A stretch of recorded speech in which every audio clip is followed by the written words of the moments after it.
let me paint you a picture. 2 free throws, down by 2, seconds left.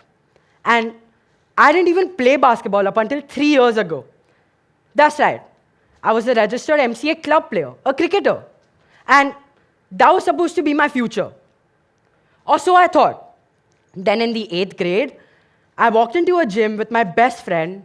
I picked up a basketball, and I never really walked out. I got obsessed.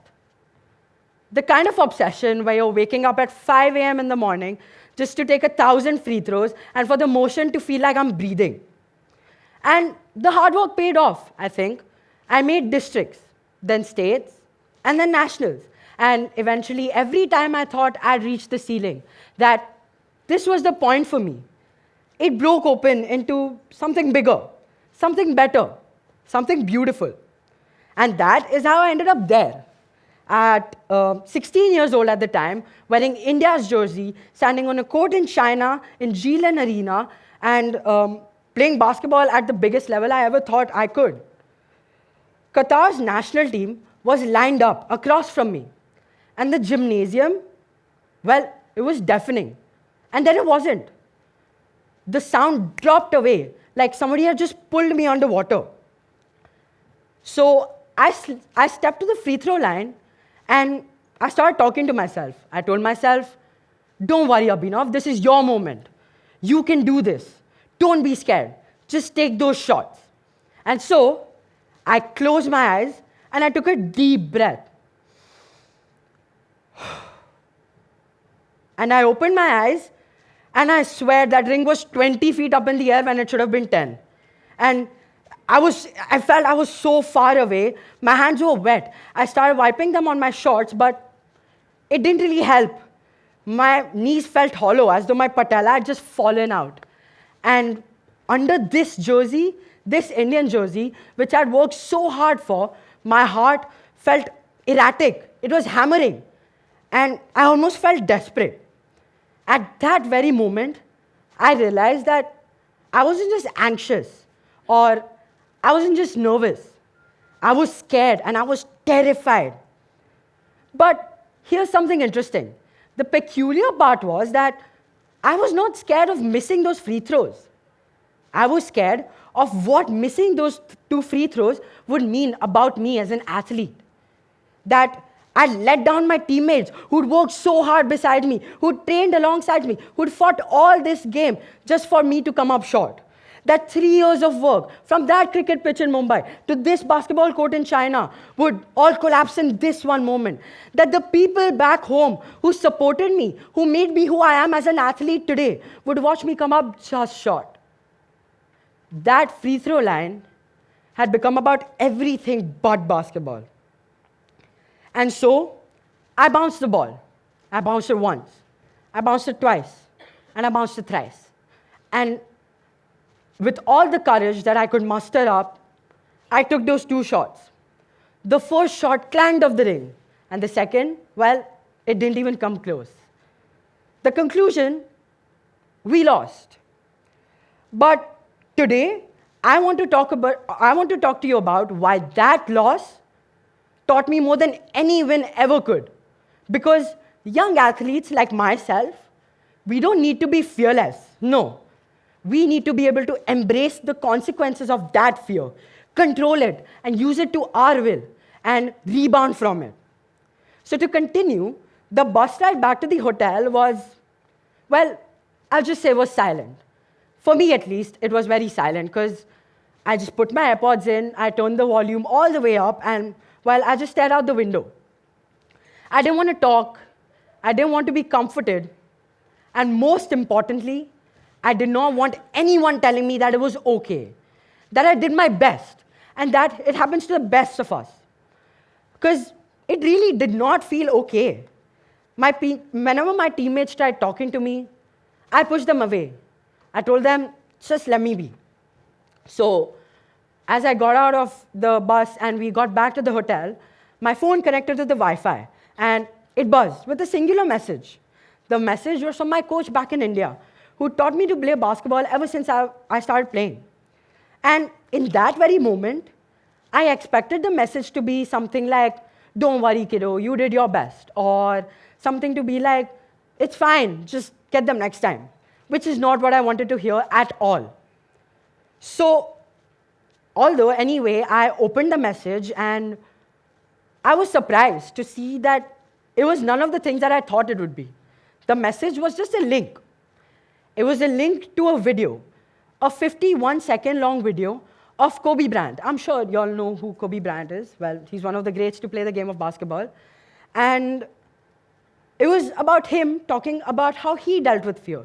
And so at 2 a.m. in the night, I went, curled up in my bed, still in my jersey, my eyes burning, and I pressed play on that video.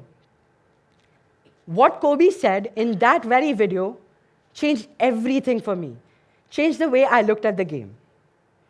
Kobe talked about how he used to fight his fears. And he used to tell him that he shouldn't be nervous, that he should play fearlessly. But that fear only started to grow. And so he said that he stopped fighting it. He started asking, what is it that I'm actually afraid of? What is happening to me in that very moment? And why is this happening to me? So he unpacked it, and he realized that it was nothing more than his imagination running its course. I realized that I had spent that entire game, that entire tournament, telling myself that, oh, don't be scared, Abhinav, just play fearlessly, or do your best, everything will be fine. But the fear did not just disappear. It just built up. The pressure, it started building up. And on that very free throw line, it exploded. And it burst open. And my mental consequences were the worst. So fear doesn't just disappear, right, when you ignore it. It waits. And it picks the worst possible moments to remind you that it is there. And it will ruin everything for you. So what to do? Well, Kobe said we should stop fighting it. We should look at it. We should ask it, what does it want? What is it that it actually wants? And realize that most of the time, it's just a movie that hasn't happened yet. It's something that you can't really get rid of. It's something to understand, something to embrace and build upon, rather than run from it. So, but here's the thing. Knowing that, it didn't really solve my problem, right? Like, I knew that I was fearful, and I knew that I had a motivation in me. I had a fire now to, come across from this challenge that I was facing. But I really didn't know how to. And in search for the answer, I stumbled upon it in a very awkward place, in a very strangest of places of all. The answer came to me in my notebook, you see. So that night in China, I opened my notebook, and I wrote in huge font, what is it that I'm actually afraid of? And I realized that I wasn't afraid of missing a bunch of free throws. Those I'd missed before also in practice, and I never felt this way. I'd missed them in tournaments, and I'm sure my teammates would know, but I'd never felt this way. So what was it? I realized that I felt fear in that moment because of those specific free throws and because of what it would mean about me as an athlete, to my teammates, to the people who watched me come as far as I did. So I named that fear. I could start to see a pattern, and patterns can be studied, and patterns can be predicted, and patterns can be changed. So once I came back to India, I started recognizing these patterns and started mapping my fears. And over time, a strategy emerged. So this is a framework that I came up with whenever I used to feel a little bit too much of fear and I wanted to deal with it. I called it the fear map. Now, you must be thinking, what is a fear map? Well, let me explain it to you. Question 1, what is it that I'm exactly afraid of? Be brutally specific. No matter how fearful you are, you have to write it down. You have to identify it, and you have to call it out. This leads us to question 2. When does this fear usually show up? Fear usually has very different triggers, right? And that can be different for individuals across the planet. It can be very, very personalized. You need to identify that trigger, which again leads us to question 3. How does this fear change the way I play? Fear doesn't just make you nervous, right? And it can't just disappear. It changes your behavior in a very specific manner, which is again very individualized and can take time to identify. So these 3 points are very, very important, which lead us to the final and the most important question, which is, what is the optimal response? You can't just stop being afraid, right? But you can choose a different response based on what you identified in the first 3 questions. For me, the optimal response became take that first shot in every game early. Because once I got that first shot out of the way, even if it wasn't perfect, the fear lost its grip on me, and I started playing aware. And do not worry if you don't find the answer in a lot of time as well, because this process is time-consuming. But trust me, it is very, very fruitful. So let me take you along the next part of the journey. So fast forward to ISSO 2025. The semi-finals are going on.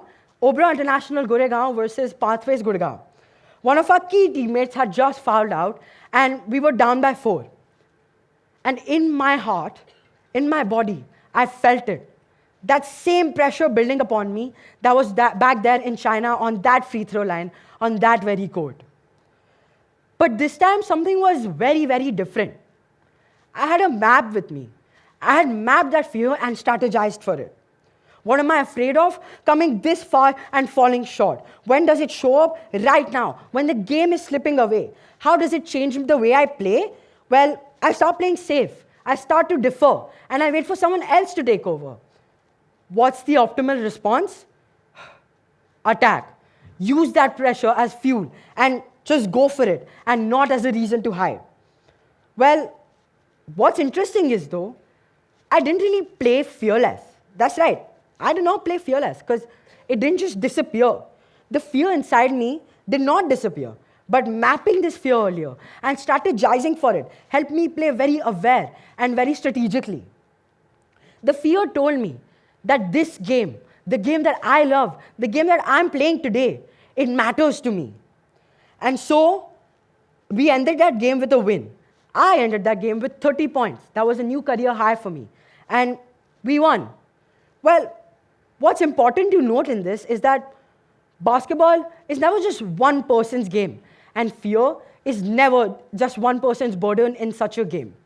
We won that game together by teamwork, and we processed that fear together. We used that burden of the fear together as fuel, as pressure to win that game.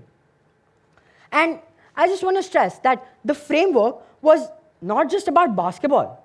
It's about any moment where the stakes feel high and the outcomes feel very uncertain. Think about the student walking into school on his first day. Think about the entrepreneur pitching their idea to a room full of investors. Think about a surgeon making a very critical decision during a life-changing surgery. We train athletes' bodies to be relentless. We drill skills, we study tactics, and we build strength. But we never, ever, almost ever train athletes for consequences of mental stresses such as fear.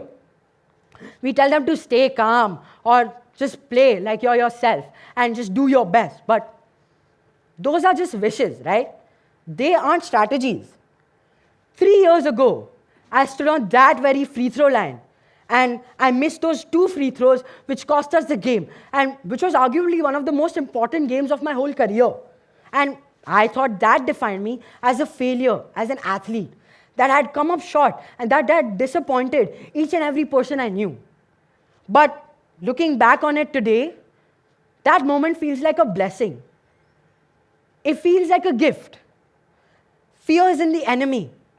It's information. It's data about what matters to you, what you're prepared for, and what you need to do better at. The moment you learn to map your fear, to see it clearly, to anticipate it and predict it, and to work with it instead of against it, everything changes. You stop being controlled by that very moment. And you start controlling the response to that moment. And fear doesn't just disappear when you succeed. It becomes proof that what you're doing matters to you. That what you're doing it matters a lot to you and that you love what you're doing. So, the next time you feel your mind spiraling, you feel your hands shaking, and you feel your heart racing, don't fight it.